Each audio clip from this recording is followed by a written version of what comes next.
Imagine a teenage king riding into battle, his gauntleted hand white and bloodless beneath the iron, nerves deadened by a disease his own priests call living death. Against him stands Saladin, the greatest general of the age, with an army 10 times larger. Most rulers would hide behind palace walls. Baldwin IV spurs his horse straight at the enemy line. How did a leper become the Lion of Jerusalem? Stay with me.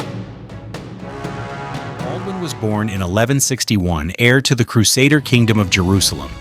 At 12, he felt no pain when training partners drove their nails into his arm. First sign of leprosy. Doctors delivered a sentence: progressive numbness, deformity, early death.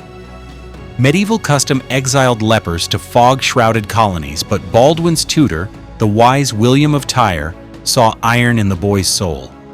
He whispered, "Pain is not the only teacher." Baldwin resolved to master the sword before the disease mastered him. Crowned at just 13 in 1174, Baldwin could barely close a fist, yet he closed ranks across a fragile realm. He replaced lumbering Frankish knights in suffocating plate with lighter mail and swift hit-and-run cavalry that breathed in desert heat. He fortified frontier castles into an early warning web: Carac, Montreal, Beth Ghibelline, each garrison a tripwire against invasion. Diplomats thought him frail. Spies soon learned his mind sprinted where his body limped. Autumn 1177, Saladin crosses Gaza with 26,000 seasoned troops, confident Jerusalem will fall by winter. Baldwin scrapes together barely 500 knights and a handful of infantry. Under cover of night, he force marches south, positions by the dried streambed of Montgizar, and at dawn tears into Saladin's flank. In the dust storm of charging hooves, the teenage king rides visibly, standard in his ulcer-scarred hand, shouting verses from the Psalms. Muslim chroniclers record panic: "We thought the Franks multiplied." Saladin escapes with a bodyguard. Baldwin's crippling disease cannot cripple morale. Leprosy advanced, fingers stiffened, eyesight blurred. Pain traded places with terrifying numbness.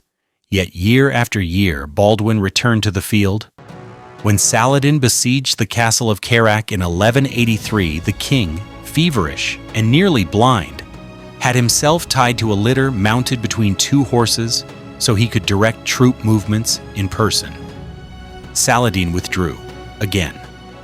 Baldwin pioneered what we'd now call distributed command, delegating tactical packets to trusted lieutenants while he orchestrated the grand design, transforming physical limitation into strategic clarity. Despite crippling leprosy, Baldwin IV still rode to war. Commanding Carac in 1883 from a litter, he made Saladin retreat. Dead at 24, he bought Jerusalem 12 vital years and proved that resolve, not an unscarred body, marks true greatness.